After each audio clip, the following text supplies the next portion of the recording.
남북한 좌익이 공통적으로 공유하고 있는 이념이 있습니다. 그걸 칼 마르크스가 발전시킨 계급투쟁론이라고 그럽니다.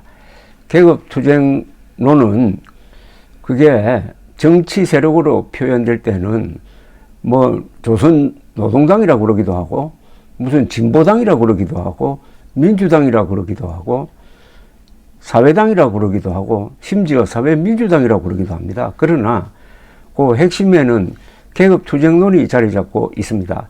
계급투쟁론은 간단하게 말하면은 이 세상을 지배계급과 피지배계급으로 나눕니다. 그리고 피지배계급인 노동자 농민이 들고 일어나 가지고 지배계급인 자본가를 타도하는 것을 혁명이라고 부릅니다.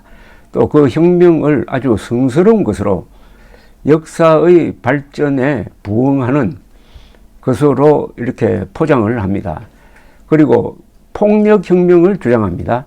그러면서 그 수단을 가리지 않아야 한다.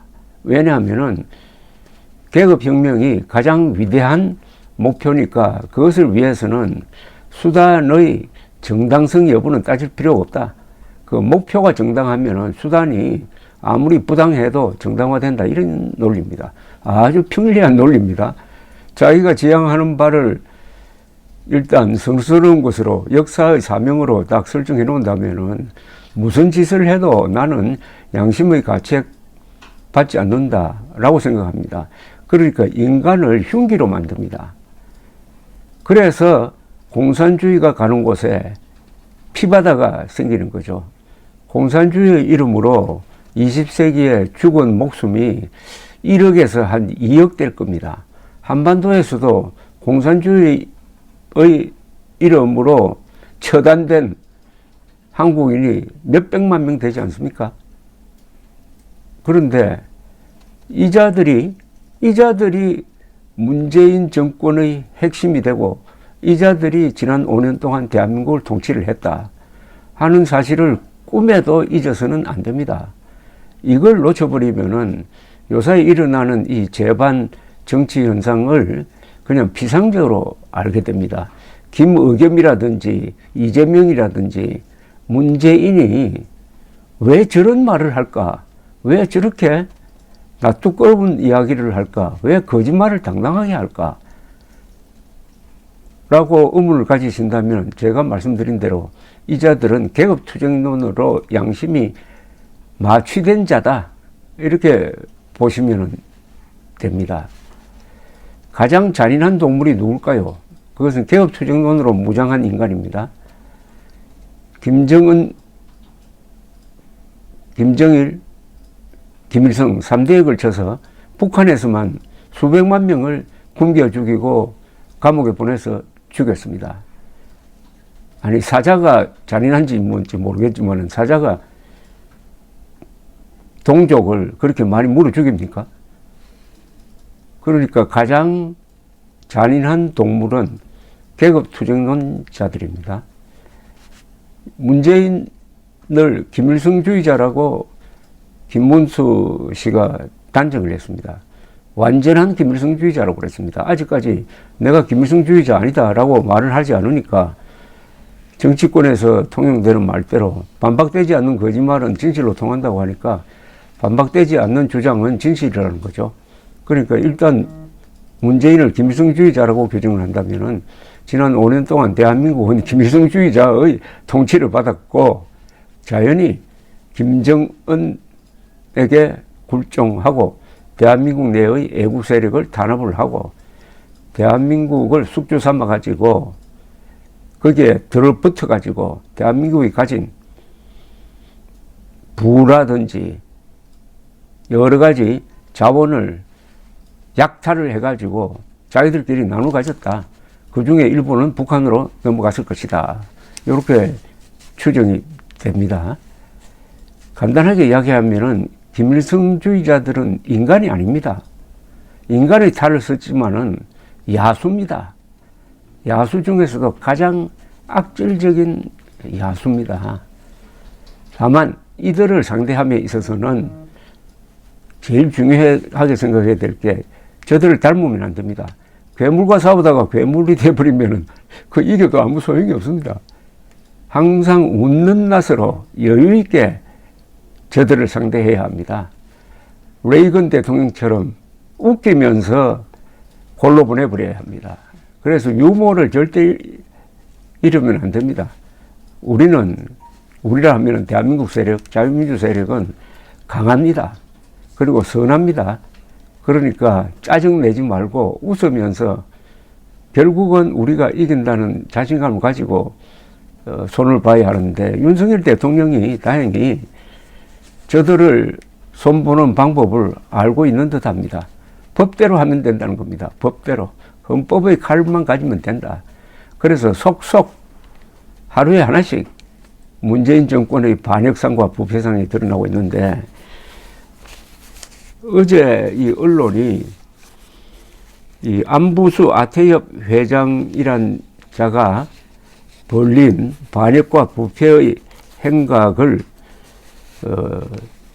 정리를 해서 보도를 했는데, 이게 근거가 된 게 뭐냐면, 검찰에서 안부수를 기소를 했는데, 기소가 되면 공소장이라는 게 생깁니다.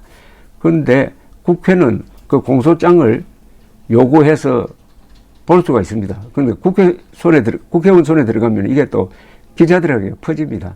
그래서 공소장이 기자들에게 퍼져서 저도 한 장 하나 입수를 해가지고 읽어보았습니다. 그걸 설명해 드리려고 합니다.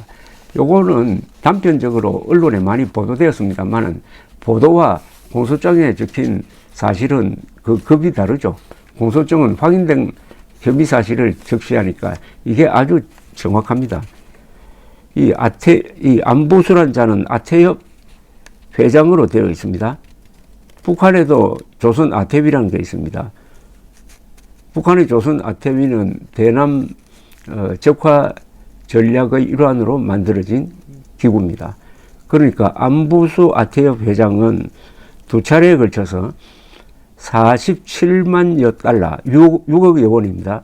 을 북한 아태위에 불법적으로 전달했는데, 그 중에 7만 달러는 천안함 폭침 지휘자 김명철 아태위 위원장에게 전달되었던 겁니다. 김명철은 2010년 3월 26일 천안함을 폭침시키는 작전의 지휘자였습니다. 정찰 총국장을 했습니다. 그러니까 이 테러리스트죠. 테러리스트에게 7만 달러를 제공하고 그 이외에 47만여 달러를 북한의 대남 공작기관에 제공했다는 겁니다. 이게 반역인데, 반역 중에서도 이런 반역이 어디 있습니까? 이런 반역이. 그런데 이런 반역이 이루어질 수 있었던 게 바로 문재인 정권의 비호 아래서 이루어진 겁니다. 이게 중요하죠. 왜냐하면 이 아태협이라는 조직은 누구의 비호를 받으면서 컸느냐 하면은 이재명의 경기도의 비호를 받고, 당시 통일부의 비호를 받고, 그러다 보니까 이는 권력에 들어붙는 이 악덕 기업인, 조폭 출신이라고 불리는 쌍방울 회장으로부터 또 비호를 받고, 그러면 자연히 돈이 생깁니다. 그래서 쌍방울이 북한과 무슨 사업을 해가지고 그걸 또 주가 조작과 연관시켜서 돈을 벌려는 목적으로 쌍방울로부터 돈을 받아가지고 47만여 달러를 대한민국을 뒤집어 엎겠다는 그 핵심 기관에 갖다 바쳤다는 겁니다. 여러분, 이런 반역이 일상적으로 일어났습니다. 자, 그건 이제 반역에 해당하고, 또 뭐가 중요하냐 하면은, 이자가 경기도로부터 남북협력기금이라고 하면서, 여러분 주의하셔야 됩니다. 남북협력이라고 할 때 그 협력하는 거 아닙니다. 북한에 갖다 바치는 것을 남북협력이라고 거짓말합니다. 남북협력기금, 경기도가 마련한 예산 중에서 15억 원을 받아가지고 몇억 원을 어디에 썼느냐 하면은 자기 생활비로 썼답니다. 저기 룸살롱 가는 데 썼답니다. 또 주식 투자에 썼대요. 상상이 되십니까? 이걸 다 무슨 걸로 포장을 했느냐 하면 남북 협력이다, 한반도 평화다, 요런 걸로 포장을 해가지고 요런 반역질을 하고 요런 부패 행각을 벌였다. 요게 드러난 겁니다, 이게. 자, 여기에 관계되는 게 이재명의 경기도, 통일부, 그리고 조폭 출신 상방울 등등. 상방울은 또 이재명 변호사비 대납에 또 연루되어 있습니다. 이자는 지금 바깥으로 나가서 해외에서 도망 다니고 있습니다. 일설에 의하면 검찰에 연락을 해가지고 내가 이재명에 관련된 걸 불 테니 좀 봐줄 수 없느냐라는 거래를 시도했다는 보도도 있었습니다. 좀 구체적으로 보면은 이 안부수라는 자는 2018년 12월 26일 중국 신명을 거쳐서 평양에 들어가 가지고 김영철 북한 조선노동당 통일전선부장 겸 조선아태위원장에게 대북사업 알선 대가 등 명목으로 7만 달러를 건넸습니다. 이어서 2019년 1월 24일에는 중국 신명에 있는 북한 식당에서 14만 5,040달러를 쇼핑백에 담고 180만 위안을 캐리어에 넣어 이를 아태협 간부를 통해 송명철 북한 조선 아태비 부실장에게 전달했답니다. 이거 완전히 간첩 접선하는 식이네요. 요런 돈을 환전해가지고 들고 중국으로 가는 것부터가 이게 간첩이 하는 것 아닙니까, 이거? 180만 위안이면 약 3억 원 넘습니다. 그래서 합쳐서 약 5억 원, 약 6억 원이네. 약 6억 원을 대한민국을 뒤엎겠다는 북한 공작기관 요인들에게 갖다 바쳤다, 이런 이야기입니다. 검찰 공소장은 안부수를 이런 식으로 규정을 하고 있습니다. 상방을 그룹 및 경기도를 북한 조선노동당 산하 대남사업 주력기관인 조선아시아태평양 평화위원회 등과 연결시켜주는 역할을 담당하는 속칭 대북사업 브로커다. 대북사업 브로커라고 했습니다. 대북사업 브로커를 이재명의 경기도가 적극적으로 밀었다는 겁니다. 경기도는 2019년 3월 북한의 이 조선아시아태평양 평화위원회로부터 어린이 급식용 및 밀가루와 미세먼지 저감용 묘목을 지원해달라는 요청을 받았습니다. 한 달 뒤 경기도는 아태협을 대북 지원 사업자로 선정하고 밀가루 묘목 매입 비용 등 총 15억 원을 안부수의 아태협으로 주었습니다. 15억 원을 준 겁니다. 그런데 지방자치단체 보조금은 계좌 이체나 신용 체크카드로만 사용하게 되어 있는데, 그래서 사용 액수와 용도를 엄격하게 관리하기 위한 것인데, 안부수 회장은 이를 어기고 돈을 현금으로 인출해가지고 어떻게 썼느냐? 주식 투자, 룸살롱 유흥비, 개인 빚 갚기, 생활비 등으로 써버렸다고 합니다. 주식 투자, 룸살롱, 개인 빚 갚기, 생활비 등으로 경기도 예산을 썼다 이겁니다. 그런데 명목은 뭐냐? 평화, 남북 교류, 이렇게 된 거죠. 자, 이 사건이 문재인 정권의 특징을 잘 보여주고 있습니다. 한쪽으로는 반역질을 합니다. 그리고 한쪽으로는 부패를 합니다. 반역과 부패의 종합백화점이 문재인 정권이었다. 저 대통령부터 저 아래 캠코더 인사까지 반역과 부패의 수렁에 같이 빠져 있었다, 이거죠. 그래서 문재인 전 대통령이 요사이 상당히 초조하고 있다는 것을 느낄 수가 있습니다. 서훈 전 국정원장이 구속되기 전후를 통해서 메시지를 냈는데 그 메시지 내용을 읽어보면은 문재인 씨가 뭔가 좀 모자란 느낌을 받습니다. 굉장히 불리한 이야기를 막 쏟아내고 있습니다. 해수부 공무원 피살 사건 그리고 그 이은 월북 조작에 대해서 자기가 책임이 있다고 고백을 합니다. 그리고 정보가 부족한 상태에서 월북이라고 추정할 수밖에 없었다는 또 고백을 합니다. 정보가 부족한 상태에서 그냥 도박하는 셈치고 한 60, 70%의 가능성이 있으니까 월북이라고 발표해라. 이런 식으로 했다는 겁니다. 아니 60, 70%의 가능성이 있으면은 어떤 사람에게 사형을 선고합니까?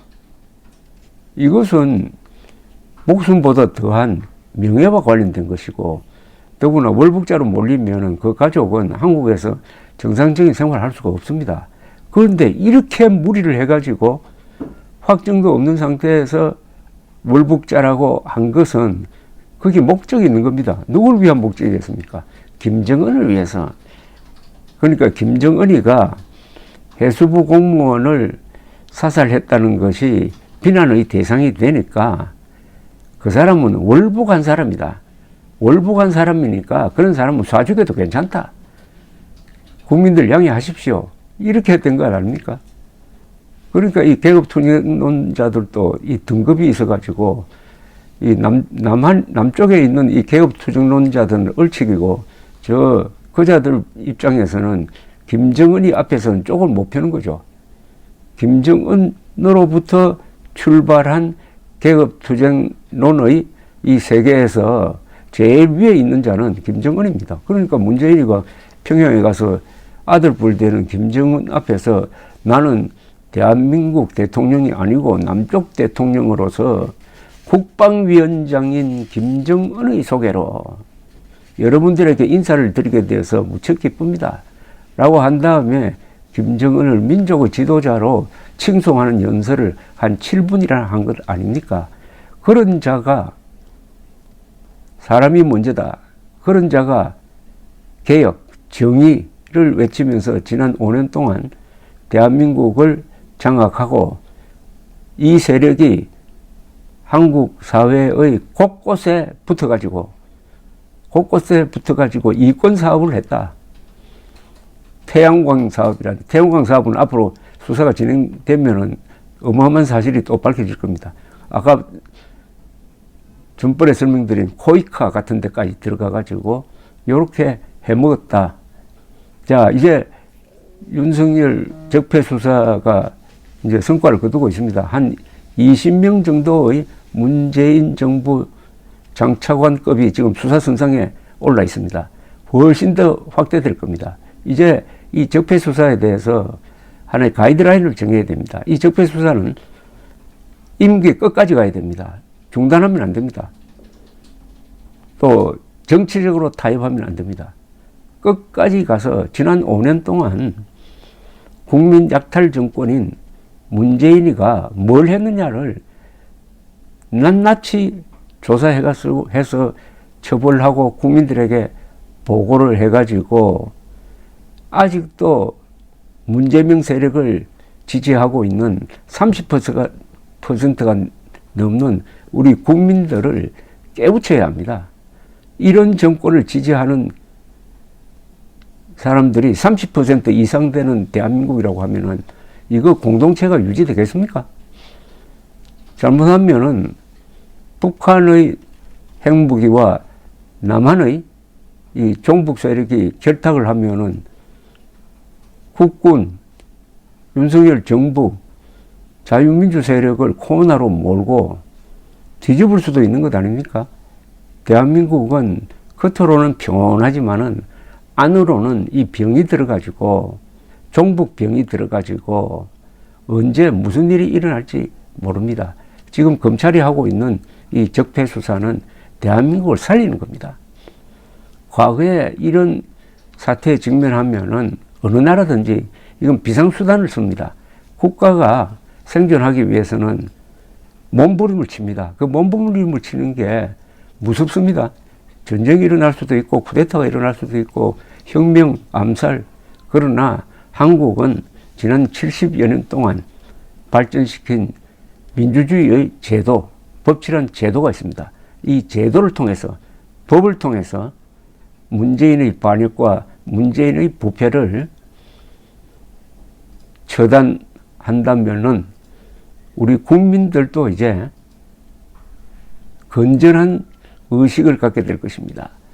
30%의 잘못된 생각을 가진 사람들이 정신 차려야 이 나라가 제대로 설 수가 있습니다. 맨날 뭐 국민이 나라의 주인이다, 국민이 주권자라고 하지만은 그 나라의 주인, 주권자가 속는데 1등이면 되겠습니까? 대한민국은 국민 평균 IQ가 세계에서 1등인데 속는데도 1등입니다. 왜 속는데도 1등입니까?